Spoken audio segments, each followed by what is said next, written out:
Hey Mario, what's going on? Bless up. I'm trying to share this thing as usual. If you guys can go ahead and do the same, that would be nice.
How's everybody doing?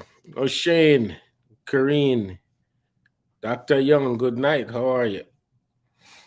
Um, who am I missing? Jackie, Kenneth, what's going on? Um, let's try to spread the word of what's going on tonight, and let's see if we can get some more people in here. Gonna talk about how we manage um, parasites on our on Carver farm, Carver Ranch. How we deal with internal parasites and external parasites, actually. And keep in mind, I am no expert. We are no experts. Lincoln, where him come from? Well, I know. Big up, General. Big up, big up. We haven't seen Lincoln in a while because he's been working crazy hours. But let's give him a big, warm welcome because he doesn't get to come on live like he used to. But we're happy to see him tonight. Um, so let's big up Lincoln. You guys know Lincoln is one of our, you know, part of the head of the family, Cover Ranch family. So yeah, I'm going to talk about how we manage parasites on the farm. And I'm going to put the big disclaimer out there that we're not experts. What I'm talking about here is what we do on the farm. And based on the research that I've done and the help from the likes of Dr. Young, Dr. Delia O'Brien, you know what I mean, the Mix team, the Hypro team, Dr. McHugh, Dr. Craig, Patrick Craig, just a bunch of people that's been helping us, including mentors, the likes of Mackie, you know what I mean, Terrence Johnson, Rossi, um, our little network, just see something and happening on the farm, throw it out to the group, and collectively we discuss it or research it and always consult a vet on if it's something new. So we're not experts here. This is just as a group talking about our experience and how we've dealt with it. I'll give you the basic stuff that I know and tell you where I got that information, and I'll share some pictures and stuff and tell you where I got that information, right? Everything is on the internet. Everything is on the internet, okay? You just have to be mindful of how it applies to your operation, especially when it comes to parasite management, because some of this research is done in areas that the climate is different from Jamaica. So you have to be mindful of how you apply it, how you apply what they're telling you, and how it really affects your area. So everybody, most people here should understand um, internal parasites. There's I think the most dangerous um, situation to affect farmers, livestock, goat farmers, and small ruminant farmers is internal parasites. Because if you don't pay attention to internal parasites on your farm, the management of it, how to spot what's going on, and how to check for it, it could be detrimental to your operation. I'm not talking about one goat. That thing could definitely mash up your whole situation. It could spread through the whole herd. You know what I'm saying? So you got to be careful of how you deal with it and the ability to spot what's going on with it. So basically, there is, from my understanding, there's like the barber pole worm, which is a blood sucking worm, which I think the correct name is Homunculus contortus. Dr. Young, don't shoot me for if I butcher the scientific name. And then there's a brown stomach worm, there's a bankrupt worm, and then there's coccidia, right? My understanding, the barber pole worm is the most dangerous because it sucks. Also, the brown stomach worm and the bankrupt worm. Those are the most dangerous, right? Coccidia is also equally dangerous. However, you can spot something's going on easier with coccidia because it always comes with scours, right? Which is running belly. Always come with scours, so you can spot it. How do you spot when you have an infection of barber pole worm or brown stomach worm? Mostly barber pole worm, which is a tropical, um, like warm climate worm. It comes up when the climate is warm, when the temperatures are high or favorable, and it will go dormant if it's really cold. Now we're in Jamaica, so for sure that it ain't going dormant. And if you live in our area, Sydney, Portland, the area where we get regular rain, they love the warm, wet climate. So it's even more dangerous on our side if we don't have a system or pay attention to it, right? Now, how do you deal with it? How do you manage it? How do you spot it? Everybody, I think every farmer should do their research and have the ability to check these things, to spot it. What are the steps? Online, there's many different YouTube videos, webinars, seminars, a lot of information out there. You just have to take the time to watch them, listen to them, and see how they apply to where you live.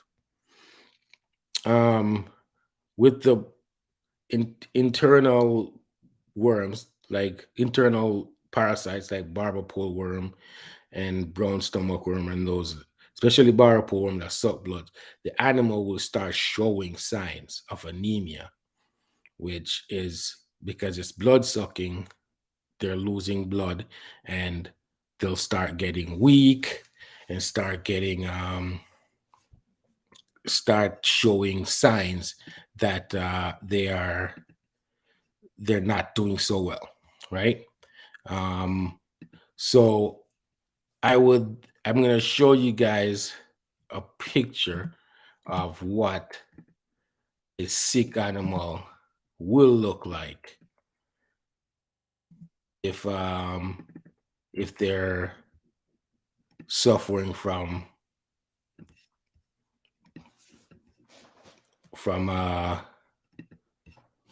worm infection, like barber pole worm or something like that. Let me see if I can find that and share it.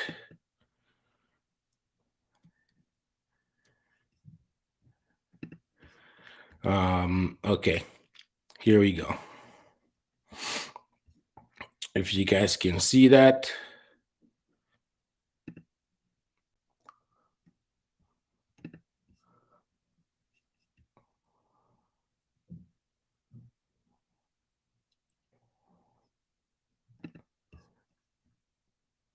Let me know. Give me a thumbs up if you can see it. Big up, Mr. Archer. So if you guys can see that picture, give me a thumbs up, please. I don't want to continue unless we know people are seeing it. It doesn't make sense to talk about something up there if they're not seeing it.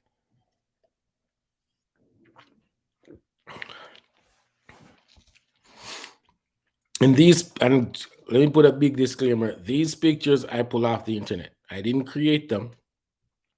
I pull them off the internet to do this. All right. So as you see, this picture says all internal parasite will cause the following: low energy, they're lagging behind. Let's deal with them one by one. Low energy. Low energy in an animal, you have to be very observant of your animals. You got to be able to tell if an animal is off. You should know the mannerisms of every animal you have, or 99% of them. You should be able to tell if something's going on with an animal because you should spend time observing them. Low energy in an animal, you should be able to tell. If you have an animal that when you go in that pen, animal is coming to you, jump up looking for something, and then when you go in one day, that animal is just standing there in the corner or laying down and not moving, something's wrong with that animal. If the animals go to graze and one of them or two of them are lagging behind, not moving, something's wrong with that animal. If the animal's not eating as they should, low appetite, something's wrong with that animal. That's a symptom of worms or something else. You know what I mean? Decreased digestion mean you're feeding them, but you're not seeing the result. You're not seeing they're eating well, but the result's not there. They're still falling off. Conditioning is still falling off. If it's a younger goat, you can see slow growth. As I mentioned before, weight loss. And if it's an animal in production, which is milk producing, or you're fattening them for meat or something, and you're not seeing the result you're supposed to see, low milk yield, or they're getting skinny, then you know something is wrong, right? You definitely have to take a look at that animal. If you don't know what to look for, we're about to get into that, right? If you don't know how to check to see what's going on, we're about to get into that. All right. So that's what the animal look like. Let me put that back up there. That's what a sick animal, most likely infested with worms and stuff. That's what the animal will look like. There's other symptoms you can tell too that that the animal is not doing well, and this is another one. The bottle jaw. I'm trying to find one, but I don't have a picture of bottle jaw. But people know what bottle jaw looks like, right?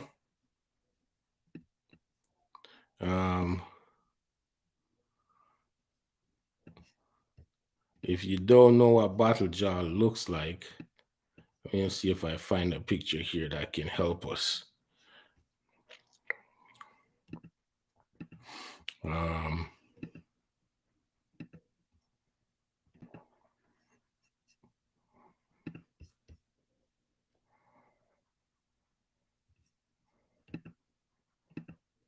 One second, let me see if I can find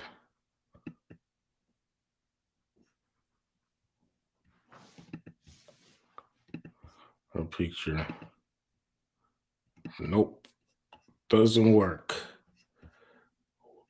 I was trying to find a picture online that would show a bottle jaw, but bottle jaw is basically the bottom of the animal here gets swollen and sags down and it rounds up, and you can tell something's wrong with the animal, right?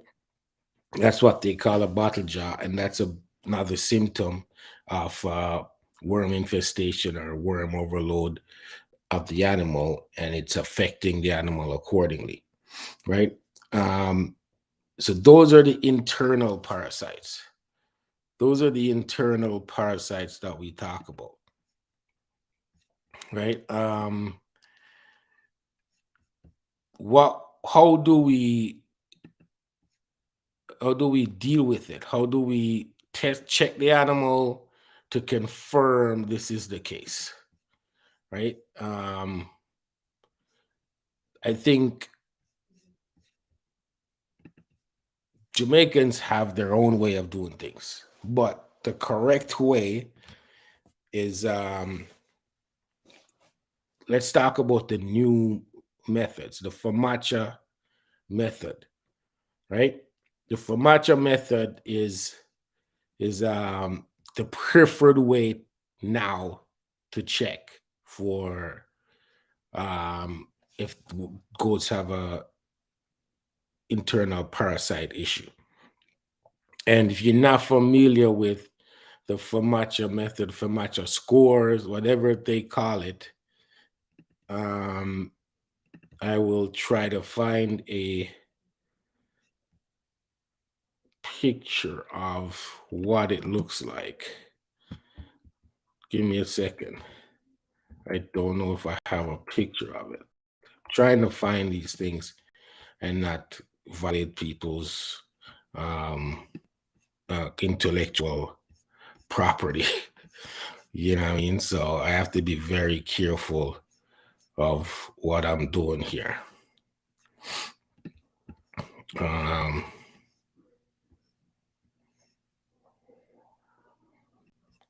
Let's see. There is a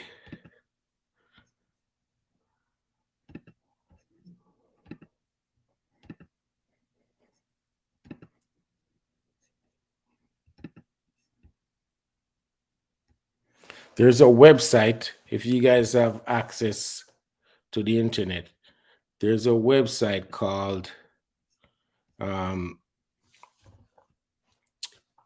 ATTRA, ATTRA, Sustainable Agriculture, NCAT.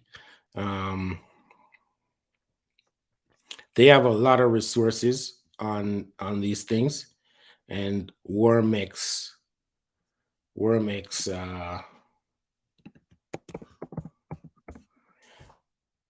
Wormex.info. I'm gonna try to post this link in the thing so you guys have access to it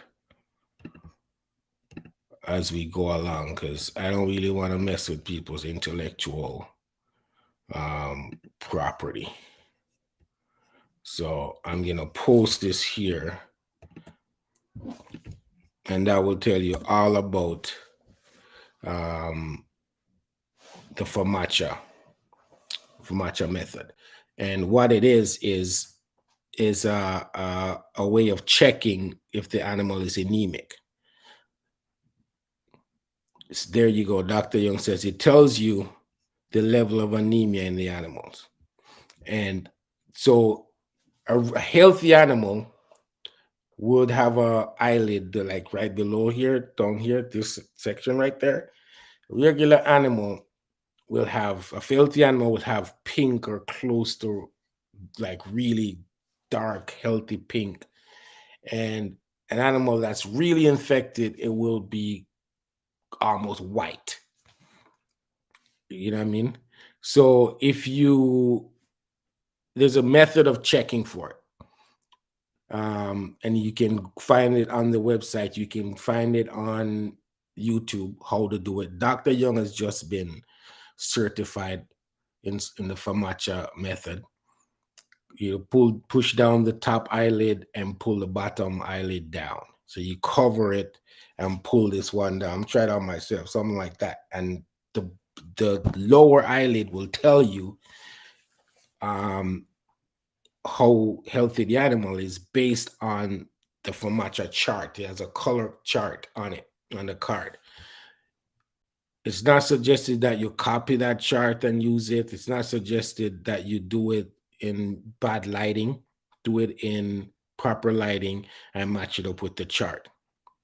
Now, if you're not certified, then you have to be mindful of how you check the animals and try to be on the safe side.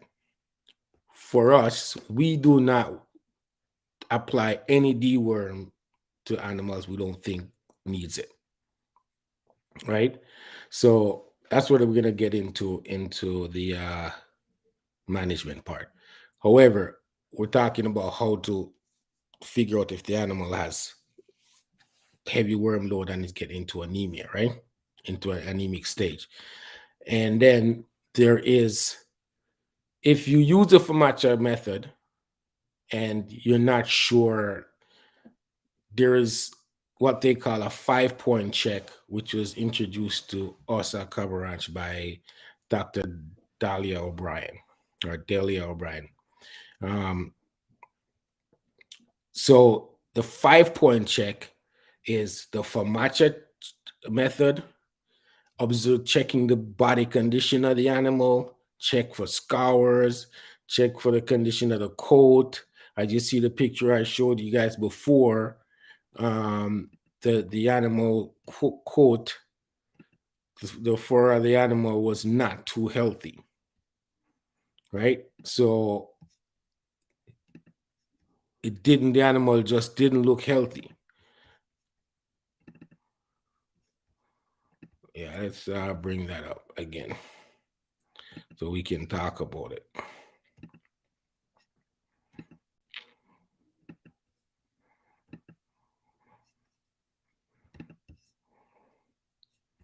Trying to bring it up, but it's not working. It's not working. Don't know what's going on here.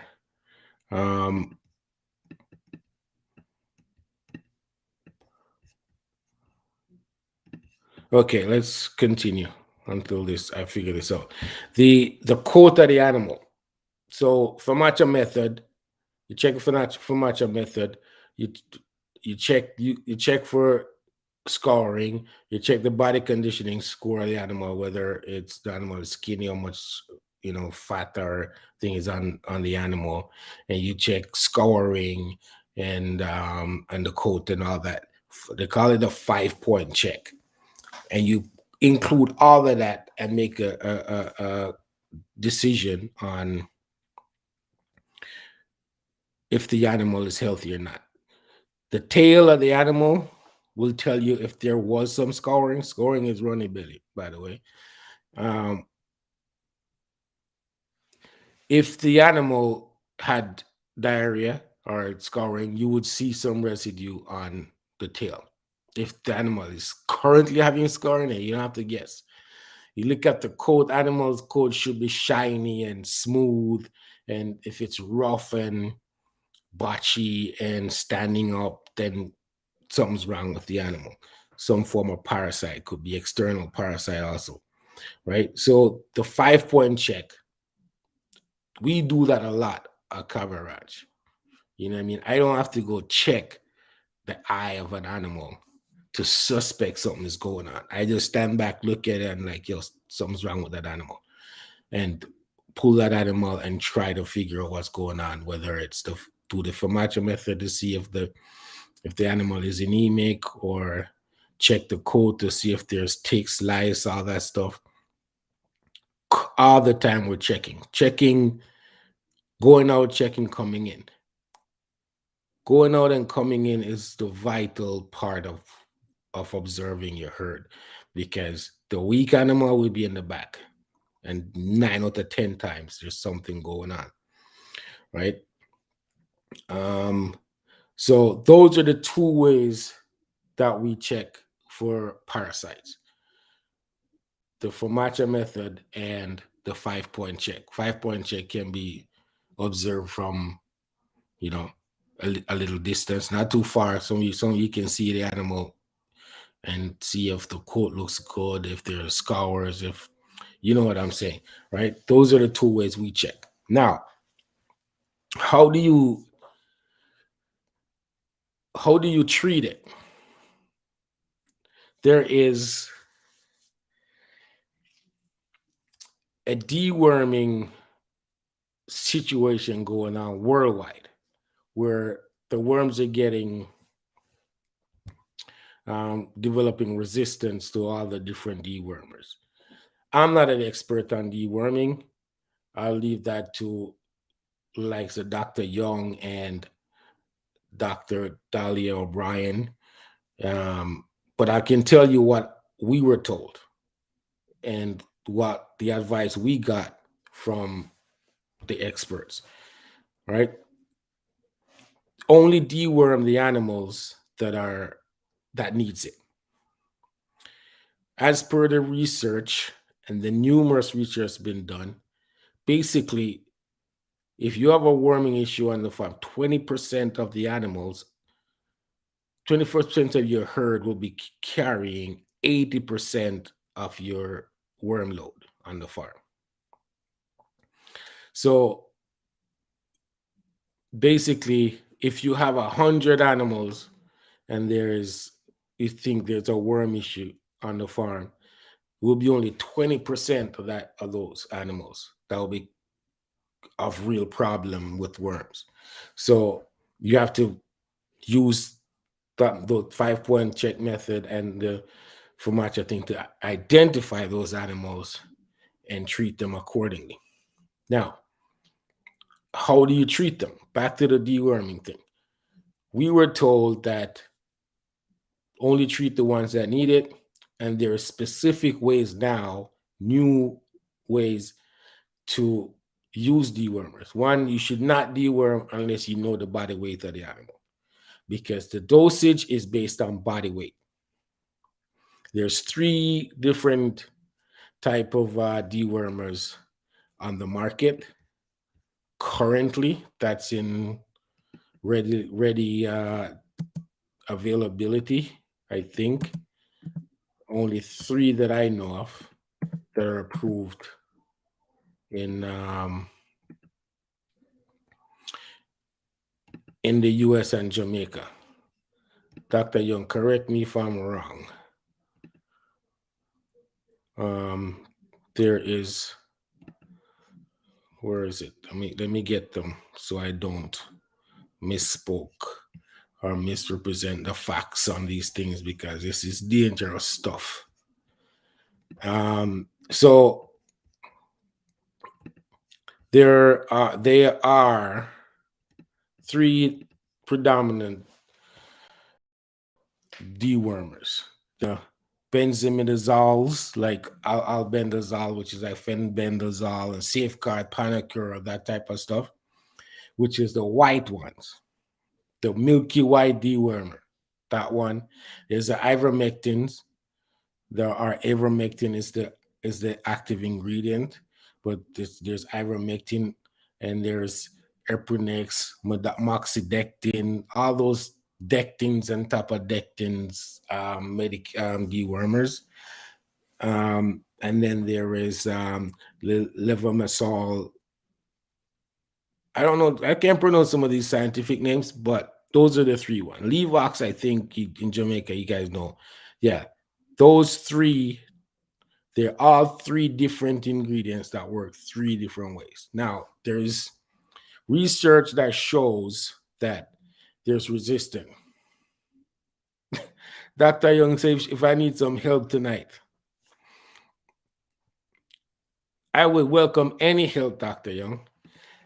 The thing is, if you're willing to come on, let me know. I'll send you the link. What I'm trying to do is not get too technical, but to remind people of the basic stuff that they can do. I really, the names of the stuff, I just want people to understand that the process of what we do to keep our animals healthy and our parasite management. The specific names, like pronouncing the names, I know I'm gonna get beat up on it. However, I'm prepared to take the beating as long as I get the proper information out there. I don't think I'm issuing any incorrect information based on what we're doing. All right, I'll send the link to Dr. Young. Dr. Young is gonna come on and help me explain some of these things. Yay for Dr. Young. She knows what's up.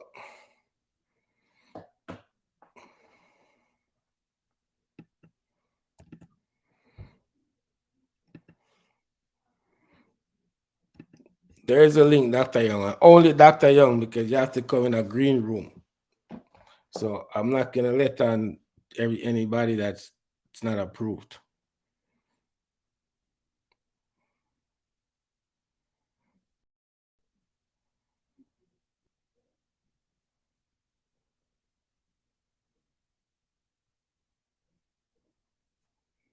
Doctor, can you tell me if you get it? Or if you want me to send it separate.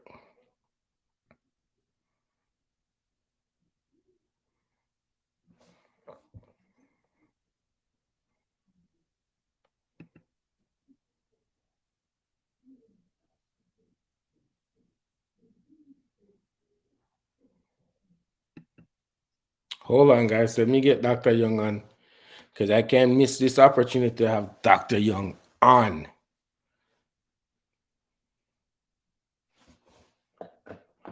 One sec.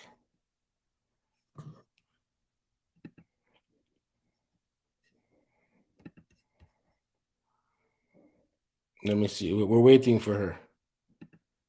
I didn't realize I was doing that bad. Or Dr. Young just want to help me out because we family like that.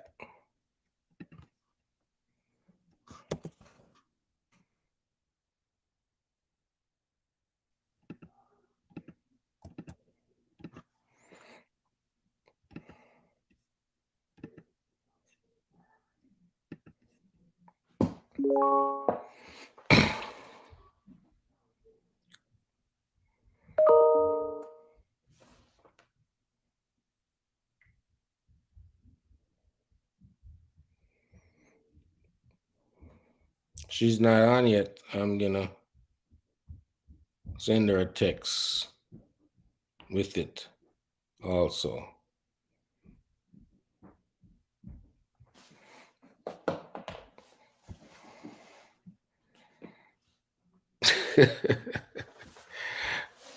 Everybody's is cheering for Dr. Young to come on now. That's how bad I am at this stuff. But we give thanks. Like, you guys don't know how fortunate we are. How fortunate we are in Jamaica that we can get these people, the likes of Dr. Young, to just say, yo, I'm gonna come on and help you talk about this stuff. Usually people of her caliber is gonna want a fee or them too busy or you know what I mean? And it's hard. You know, many people I reach out to help me bring this stuff to life and bring information to our people, and a lot of people don't want to do it. Honestly, they don't want to take the time, or they want a fee. So Dr. Young said she's having some issues, maybe internet, maybe slow or something. But we're patient. Just come on when you can. I think I hear her. Yeah.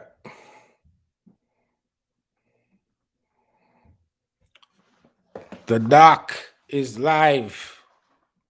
Welcome. Dr. Young. Maybe you should turn the camera, the phone the other way. Yes. Can you guys hear? I can't hear. Is your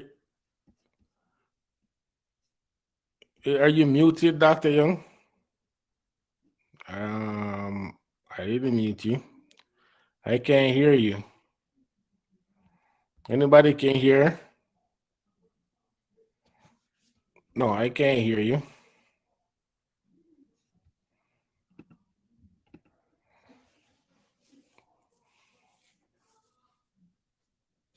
Are you on the farm? We can't hear you, so I don't know if your thing is not working. That's a bummer. I don't want to lose this opportunity. That sucks. Yeah, we can't hear you. Um, that's not good. But we appreciate the help, the attempt to help, even if we can't sort it out. I know. We appreciate you trying to help us. And these people love you, and they're always um happy to see you come and teach us some things. So you can go back to the the chat and correct me, and I'll refer to you if I need correction or anything. But I really appreciate you trying to help me out here. But I'll just continue with what I know, and thank you, Dr. Young. We'll talk soon. Okay, so Dr. Young, I think her phone is not working too, or the internet, no audio. So I'll continue, and she'll follow us, and it looks like she's on the farm. So she'll follow us and keep me in check, so I don't screw this up. All right. So I was talking about the application of dewormers, right? And the different dewormers. So as I said, most people know the three different dewormers. White one, milky white one, which is a safeguard, fenbendazole, and Panacure. Then there's the ivermectin versions and the levamisole versions, right? And they all operate different. They all do their job in a different way. So initially, for deworming, they would tell you to deworm the whole herd every 6 months or every 3 months. Everybody has their own different way of doing it. Now, the new way is only deworm who's sick, who needs it. Only deworm as needed. There's a reason for that. The reason being the development of resistance from these worms. The worms develop resistance to these dewormers. And so you don't want to blanket the herd with dewormers that are not working.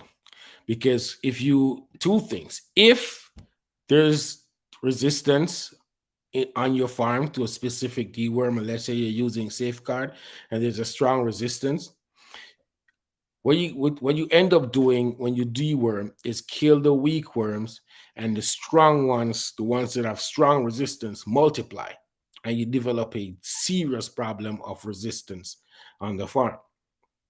So you don't want to do that. You want to deworm only who needs it, and you want to administer the right dosage. Underdosing can create a resistance problem because the weaker worms will die and the stronger ones will multiply. You end up with a bigger problem. Keep in mind, every goat on the farm has worms. Every goat.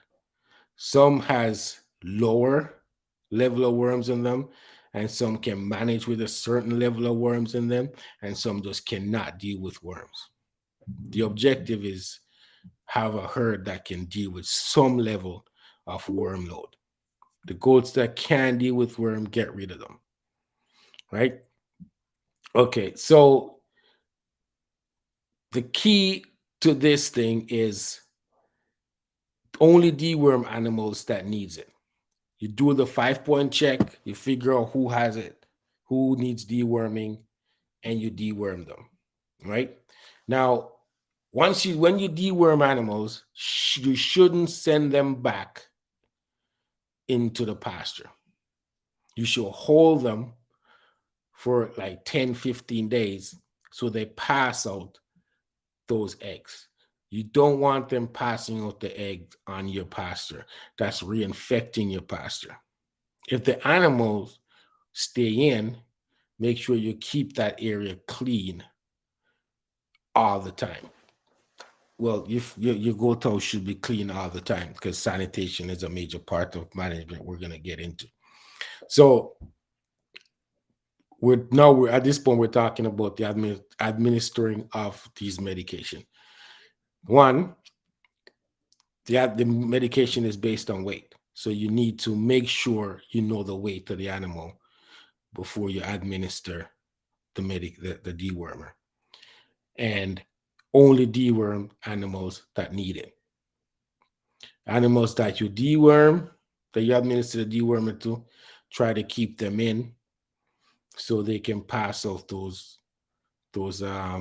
eggs in a controlled environment and not on your pasture, right?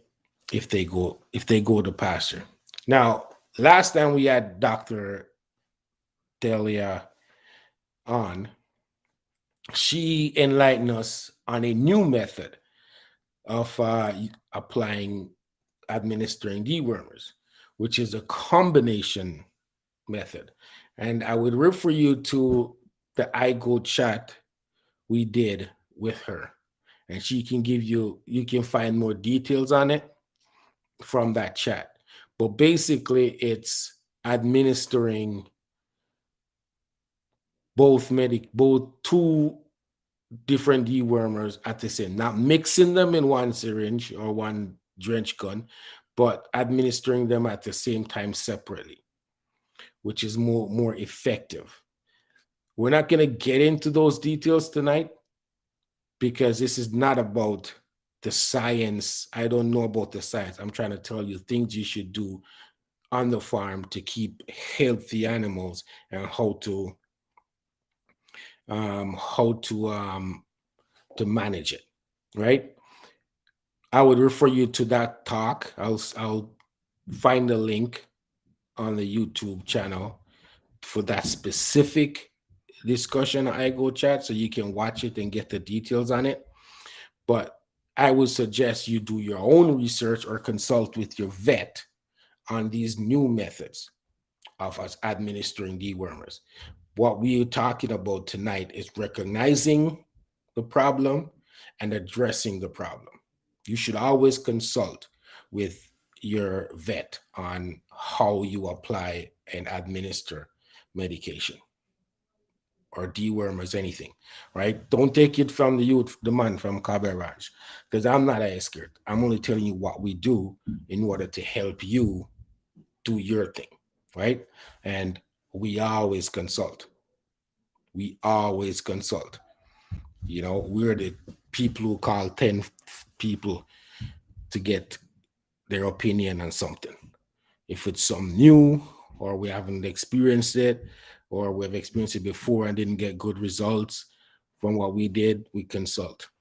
All right. So that's the administering of the medication. Now let's get to the management. This is what this is about. Managing it, managing the situation, because prevent is better than cure. We don't want a lot of worm situation on the farm. So this is the meat of this discussion is the management of parasite on the farm. Number one thing for us is sanitation. Always keep the surroundings clean. Goat pen should be cleaned. You know what I mean? If animal had scours or whatever, clean it up.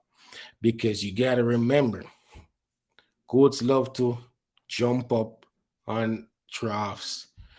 They're like, you know what I mean, always putting their feet where it doesn't belong or something. So if there's a situation on the ground that where they're standing where there's infected pellets and even scours or whatever, and they step in it and then they put their feet in the trough where feed is or whatever, and another animal infected, then it's just getting a snowball effect. Clean the area, clean equipment that you use, you know, don't, if you got to deal with an animal with a situation that you think could be infectious, clean, so protect yourself or change clothes or whatever you need to do. Don't cross contaminate. Now, sanitation is one. Now, if your animal or just stays in,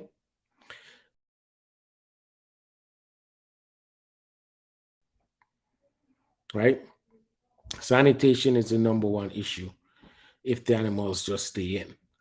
If the animals go grazing, that's a whole different ball game that you have to come up with a proper system for.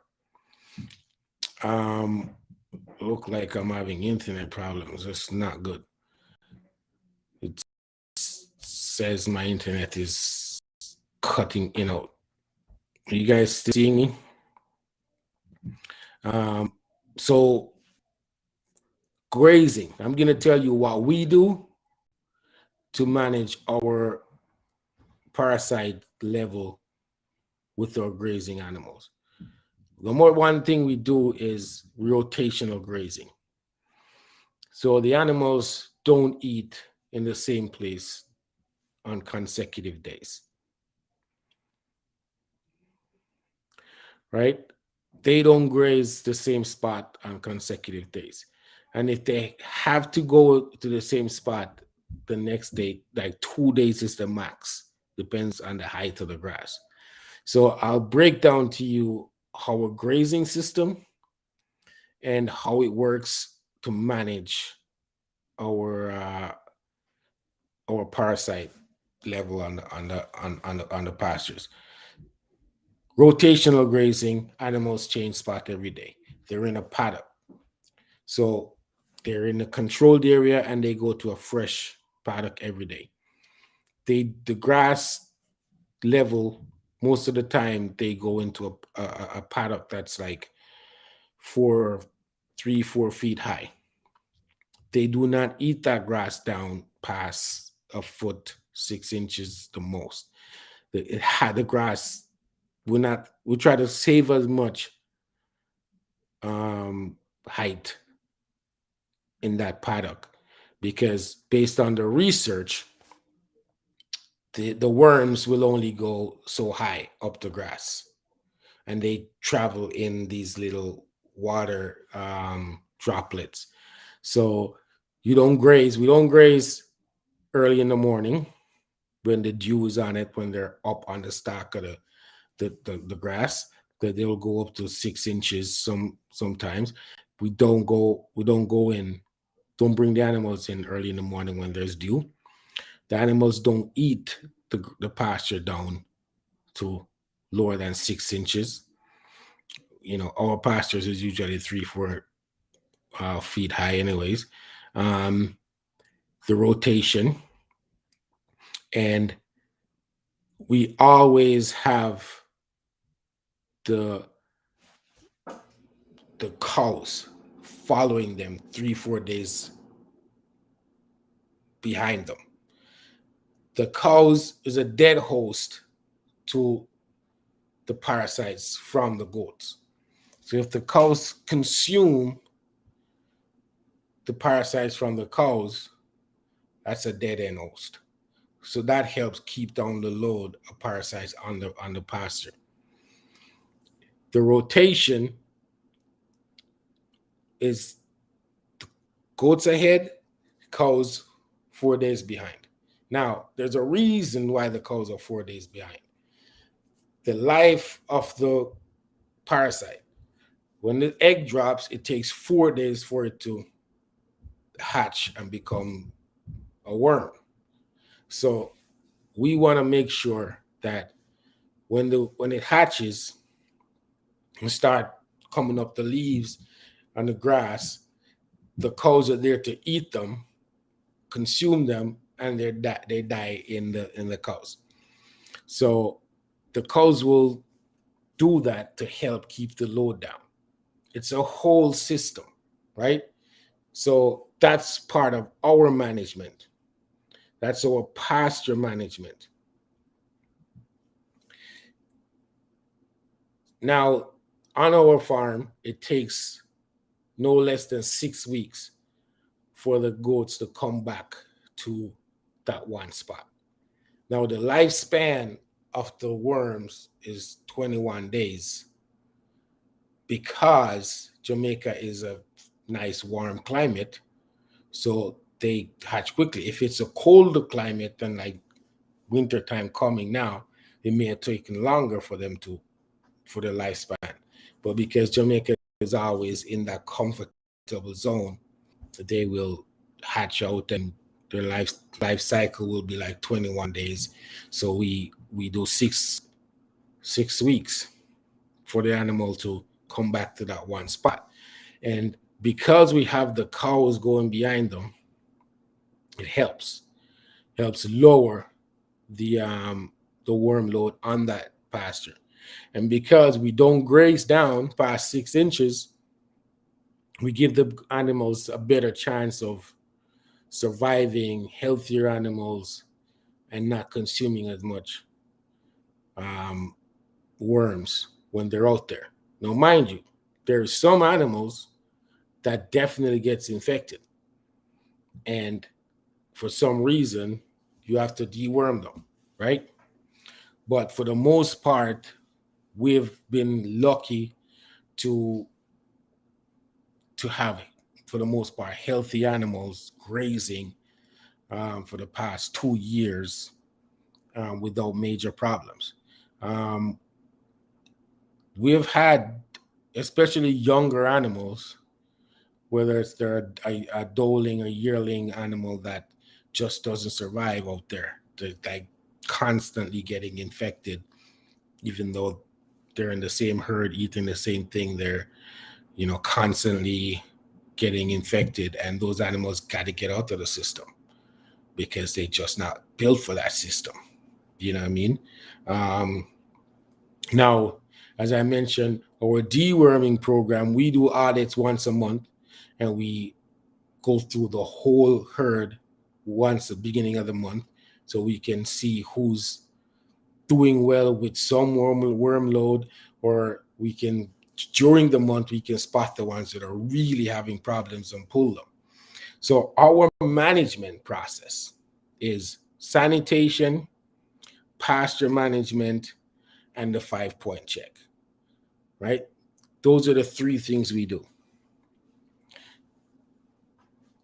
The pasture management part of it is the most, because we have a general maintenance herd that goes to graze. That's the most important for us. We have to make sure that we stick to the plan and stay within the outline program of how the animals go to graze. We have to pay attention to where they were the day before and don't overlap. Don't let the animals be exposed to an area that we know worms are going to be hatching in that area, like on the 4th or 5th day. Keep the animals away from it. You know what I mean? And the key to that is record keeping. The way our thing is laid out is not that hard because they just keep moving in one direction. But if you're in a position where it's not, you have to have a record of where the animals were. So if something happens where somebody new got to take the animals out the next day, they need to know where the animals were the day before and not have the animals go back in the same spot. They could be going back to the same spot on the 3rd or 4th consecutive day. You don't know, right? So if your layout is not obvious where you'll see that, oh, they were here yesterday. Like our pastures are set up. You'll see it. Like it'll be a straight line of before and after, right? You'll see it, so you'll know. Um, you should keep good records of where the animals were if it's an area where you have to bring them without controlled or established pasture system. Now, I don't recommend you. I don't recommend people letting animals out to just go graze when it comes to parasite management program. If you have 100 acres and you only have 100 goats, then sure. But even then, it's going to take a while for these animals to develop a certain level of resistance to whatever worms there, because they're going to go to the candy shop all the time. And what I call the candy shop is the area of that property that has the plant or the forage that they like. And they will keep going back there. And that means that whole section would be infected with more worms than everywhere else, because that's the area they love to go to. And that's the area they're going to be dropping their droppings, going to be all over that area. So there's going to be a high concentration of worms in that area if it's not a controlled grazing system. So you got to be mindful of that. You may have the 100 acres and let them go, but it's going to take a while for the fittest of the fittest to survive. It's going to take maybe two generations or something to figure it out. If not, animals are going to get sicker. They're going to go back to that spot. I call it the candy shop. They always find somewhere that they're just going to go to.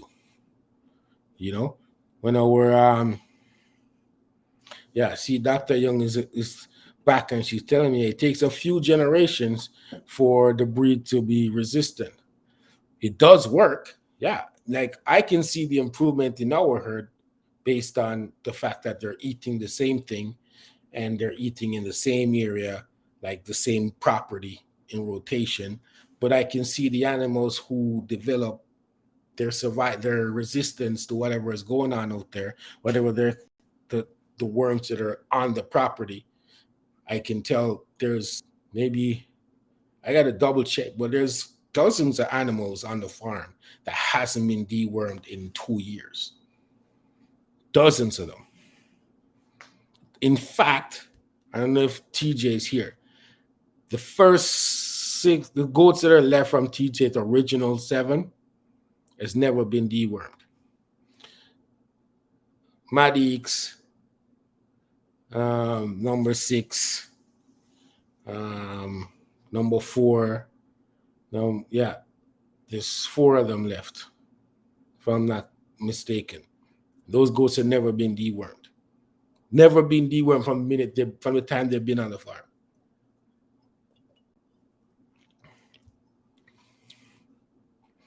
And Trudy can correct me if I'm wrong. Those goats have never been dewormed. I'm gonna post pictures of them. I'm gonna give them a nickname now, because those 3 goats, or 4 goats, have never been dewormed since they've been on the farm.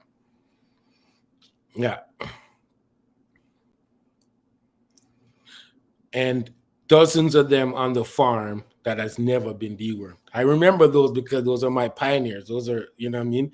I can name them off the top of my head. I can actually see them in my head, what they look like, but I'm only seeing them when I got them. In my head, they're still in that room, and with Joe as a little buck and Sarge as a puppy in that room. But what's left of that original herd, I think one got called because she had mastitis, and one didn't make it. We wasn't surviving in the system. She just always sick or whatever, and she didn't make it. Wheezy, yeah. Thanks, Judy. I'm missing Wheezy. Yeah, we call her Wheezy because when she's full and she lay down, she wheezes, so we call her Wheezy. Those goats had never been dewormed. never been dewormed. I don't know what's going on, why they're like that, but they've never been dewormed. And there's dozens. I think there's yeah, we have 100+ females there. So I think we have maybe 2 or 3 dozen goats that has never been dewormed on the farm. And it's crazy. I think the numbers are increasing as we go along because we're getting rid of the ones that are always coming back for deworming or they die. You know what I mean? So yeah, so let's get back to the program here. Our parasite management program is comprised of 3 things, right? The 5-point check, which is the FAMACHA, and checking for scours, the code, all that stuff, and our pasture management, sanitation. Those are the 3 things we pay attention to. Nutrition is a given. See that I post Dr. Young thing, right? And it all comes together under management, how you manage your operation. If you're doing a regular 5-point check, you're doing herd management. You're actually paying attention to animals. You know what I mean? If you're doing 5 points on a regular basis, if you're standing out there watching them go or watch them come in and know what you're looking for, actively knowing what you're looking for, you're doing an observation and doing herd management. You spot the animal, something's going on, you do something about it. If you have an audit system like we do once a month, you're doing proper herd management. Nutrition is a whole different conversation, but by now we should know, you know what I mean? We should know what proper nutrition is. If you don't, then we have to do another show for the 10th or 15th time on nutrition. But if there's new people here that don't understand the nutritional part of your management, then, you know, put your hand up and we will get you some help. That's what we do. You know what I mean? Put your hand up. Give me some notification in the comments if you're not too versed on the nutrition side, and we can direct you accordingly. But you have to do the work yourself. You have to go do the research, read up, consult people to get this information. Like, trust me, if you want it and you have to, we can direct you on where to find the information. And the likes of Dr. Young, the likes of Khalil, the likes of Dr. Delia O'Brien talking about this stuff, right? And they're not just talking, there's conversation going on right here on this platform of how this thing works, whether it's nutrition, whether it's deworming, herd management. We talk about herd management all the time because here at the ranch, we definitely pride ourselves on how we manage our herd. Dr. Young, I think Trudy got some news for you. So she should hit you up. She got some news for you. So that is how we manage our parasite situation.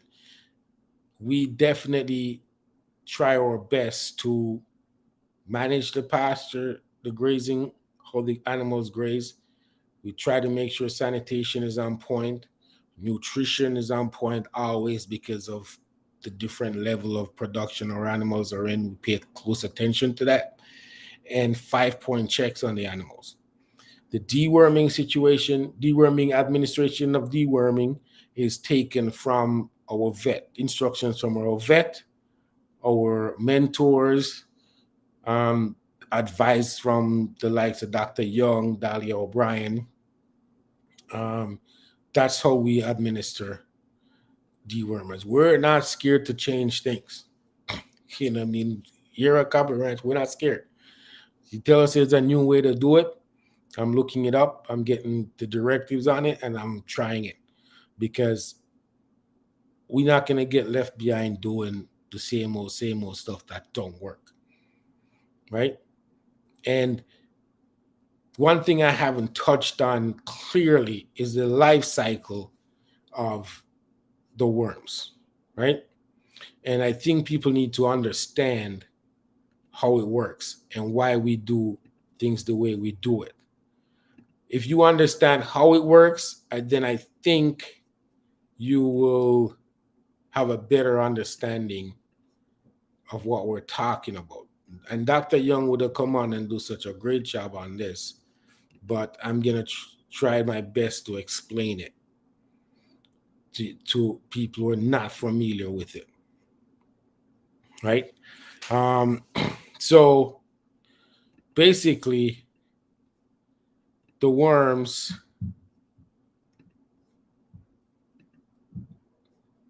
let's see this chart here. And this I pulled from the internet. Let me know if you guys can see this, and I'll try to explain this. So for the people who don't understand how the worms work and how they end up affecting the animals, give me a if you're seeing it. People on phones, this maybe look too small for you, but I gotta try anyways.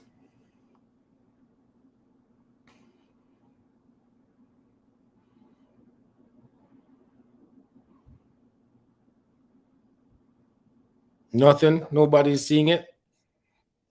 Or am I here by myself? Okay. All right. Thanks, Sheldon. Okay, so let me try to explain this, although it looks self-explanatory to me. So the worms, this is like a full circle thing, right? Like it's just a cycle. So let's start with, you buy your goats from somebody, right? And your goats come. Goats always got worm in them. Doesn't matter how healthy they look, they'll have worms, right? It's just how much worms are in them and how much they can manage. They come, you send them out to eat in your pasture or wherever, and they start dropping these worms that was in them, the not the worms, the eggs from the worms, on the pasture, on the grass. Now it's nice and warm. The worms start hatching, and after 4 to 5 days, see it says after 4 to 5 days, the goat drops the worms there.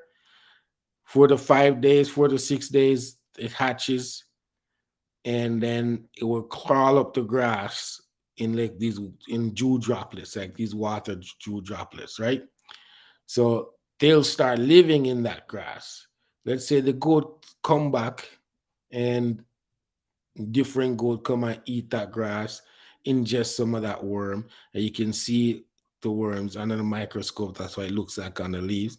So now a goat get that worm, and it's a cycle. Now the goat, these worms will start multiplying within the goat because the conditions in there are nice and warm and getting fed, and because they suck blood, especially the barber pole worm, they latch on, they start sucking and multiplying in there, right?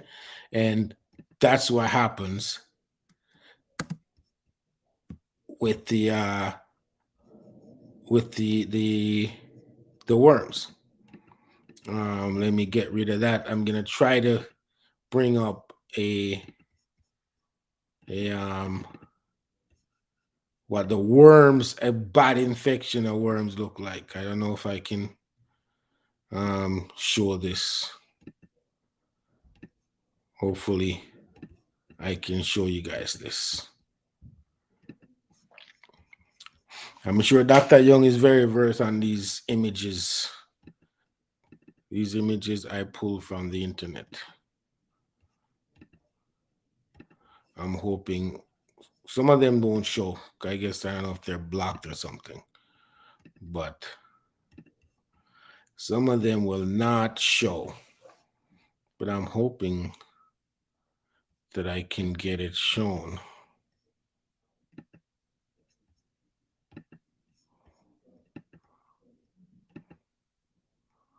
No, it's not working. But as I was saying,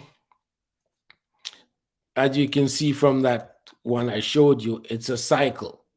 So if you have an animal that can't handle the worms because they're not healthy enough, the worms start multiplying, right? The worms start multiplying with them, and that cycle continues. So hence the reason why we manage the pastures, because you don't want the animals going back to eat in the same spot over and over and over. Because if that's a fresh pasture and the animals go in there today, in 6-7 days, there's going to be worms coming up on the blade of those grass for them to eat and get more worms. And it just keep multiplying, right? So you want to keep them away from a spot if they've been there 2-3 days, fresh spot, and don't go back there for at least 6 weeks. Some people even rest pastures for 60 days. Depends on the time of year. But the whole idea is to be cognitive of the science behind it. How does it work? Why are you doing what you do? What's the reason for the 6 weeks in the 6-week break of that pasture? That's the reason. Give the pasture some rest so the life cycle of the worm will die out. You know what I mean? Everything to do with livestock management and these things, you got to think about it from the scientific standpoint. Why are you doing what you're doing? Why are you feeding certain things? Why is the animal have to get his hoof trimmed? Animal got to get his hoof trimmed because he doesn't live in the wild on rocks and it get rubs off. So you have him in captivity. So that's the key. What else before I wrap this up? Any questions? Anybody have any questions before I wrap this up?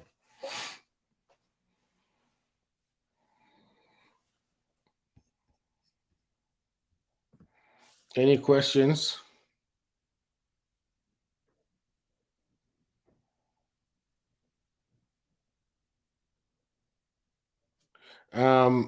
Other parasites, like I didn't touch on coccidia too much. Coccidia mostly has to do with sanitation. And as I said earlier, one of the main symptoms is scours. So I did send I did post a link where you can get a lot of information on this stuff. So remember, any questions? Let me tell you guys again what the 5-point check is. 5-point check is the FOMACHA method.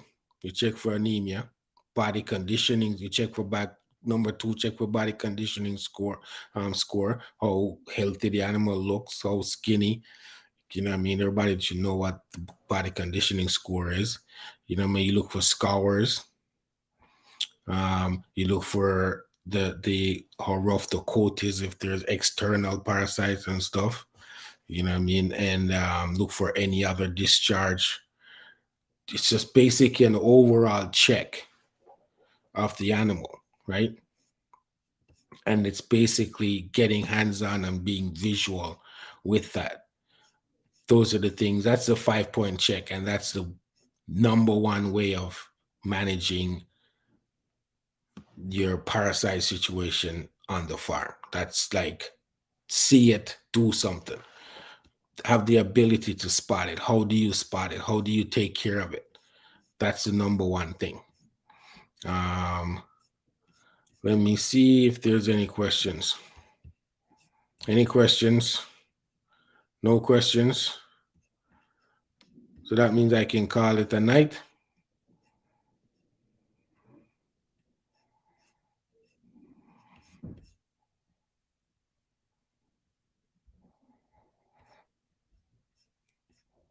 I'm checking to see if I missed anything that I need to cover.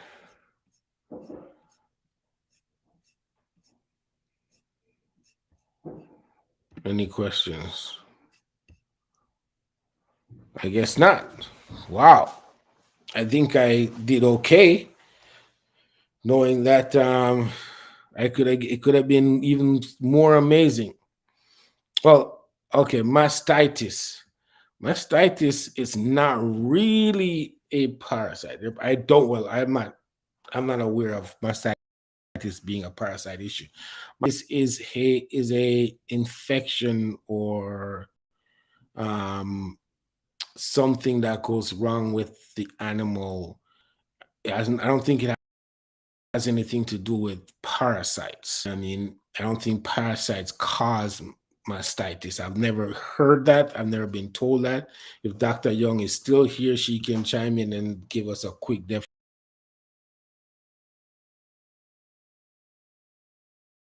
Not to my knowledge, I've never been told that it comes from a parasite.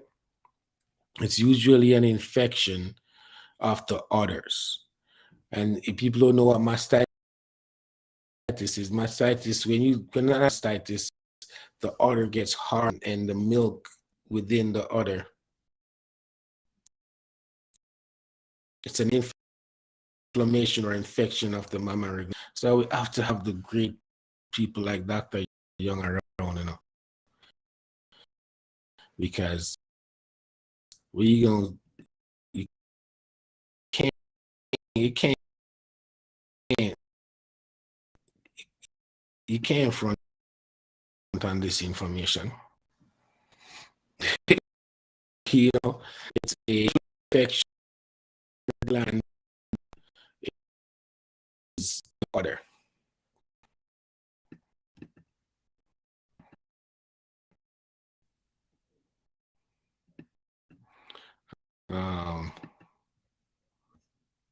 Infection of the mammary gland. That's what mastitis is.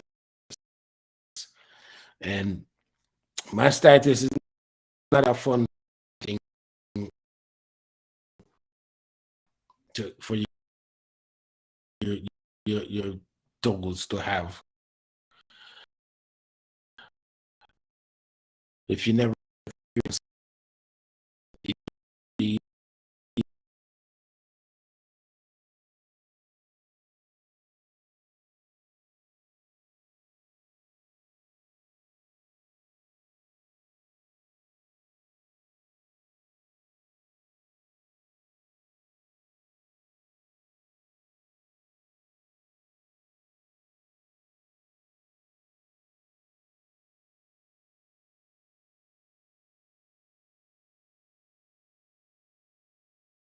I think I've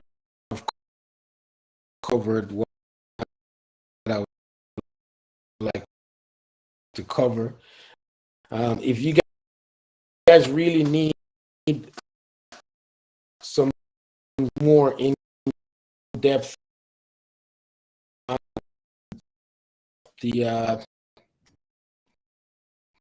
gonna find the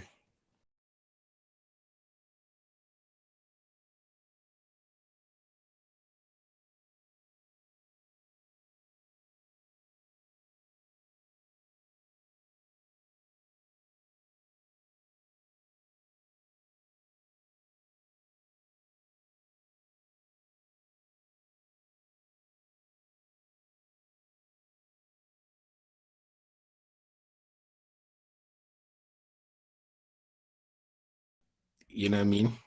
You have to take the time to watch them. You have to do your own research, absorb the information, ask questions if you don't understand the information, and do your due diligence. You gotta figure it out. You gotta arm yourself with knowledge. Knowledge is power, and the information is readily available. Dr. Young and Dahlia O'Brien, Dr. Craig, the list goes on and on. Not to mention numerous iGoat chats we've done with all these different specialists and scientists and doctors and vets and, you know, experienced farmers that will tell you their experience. So you just have to, for the new farmers that are here or people who are not as experienced like myself, I'm just sharing what I know and what we have done. All right. So thank you all for being here. Thanks again to everyone. Thanks, Dr. Young. Enough respect and blessings all the time. Big up to you and the crew. Big up to the hyper people and that's always out in the field helping us also. And big up to the mentors that are constantly putting information and answering questions. We respect them and appreciate them. And I just want to thank you guys for participating. And we'll see you next week working on some big things, trying to get some different level people to come in, or different people from different areas, different parts of the world to come in and give us some insight on how they do things. So I'll keep you guys posted on that. And have you guys a lovely Saturday evening, and we'll see you next week. Peace out.